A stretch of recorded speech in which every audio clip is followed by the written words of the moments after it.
بسم اللہ الرحمن الرحیم۔ واقعہ ہے کہ بلخ کا رہنے والا ایک دوستدار آل محمد ہمیشہ حج کیا کرتا تھا۔ جب بھی حج کو آتا تھا تو مدینہ جا کر امام زین العابدین علیہ السلام کی زیارت کا شرف بھی حاصل کیا کرتا تھا۔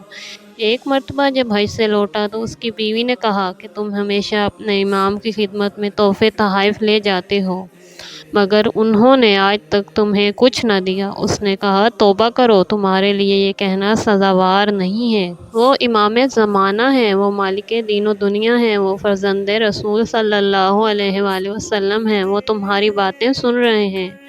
یہ سن کر وہ خاموش ہو گئی۔ اگلے سال جب وہ حج سے فراغت حاصل کر کے امام زین العابدین علیہ السلام کی خدمت میں پہنچا اور سلام کے بعد آپ کے پاس بیٹھا تو آپ نے کھانا طلب فرمایا۔ حکم امام سے مجبور ہو کر اس نے کھانا کھایا۔ جب دونوں کھانا کھا چکے تو امام کے اس مرد نے ہاتھ دھلانا چاہا تو آپ نے فرمایا، تو مہمان ہے، یہ تیرا کام نہیں ہے۔ اس نے اصرار کیا اور ہاتھ دھلانا شروع کر دیا۔ جب طشت بھر گیا تو آپ نے پوچھا، یہ کیا ہے؟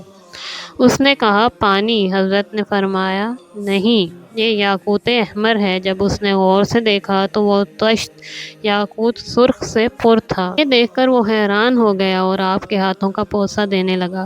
حضرت نے فرمایا، اسے لیتے جاؤ، اپنی بیوی کو دے دینا اور کہنا کہ ہمارے پاس اور کچھ مال دنیا سے نہیں ہے۔ وہ شخص شرمندہ ہو کر بولا، مولا، آپ کو ہماری بیوی کی بات کس نے بتائی؟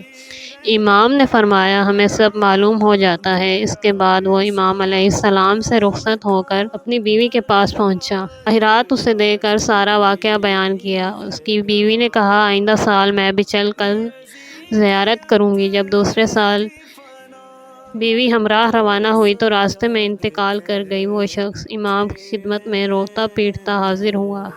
امام نے 2 رکعت نماز پڑھ کر فرمایا، جاؤ، تمہاری بیوی زندہ ہو گئی ہے۔ اس نے قیام گاہ پر لوٹ کر زندہ پایا۔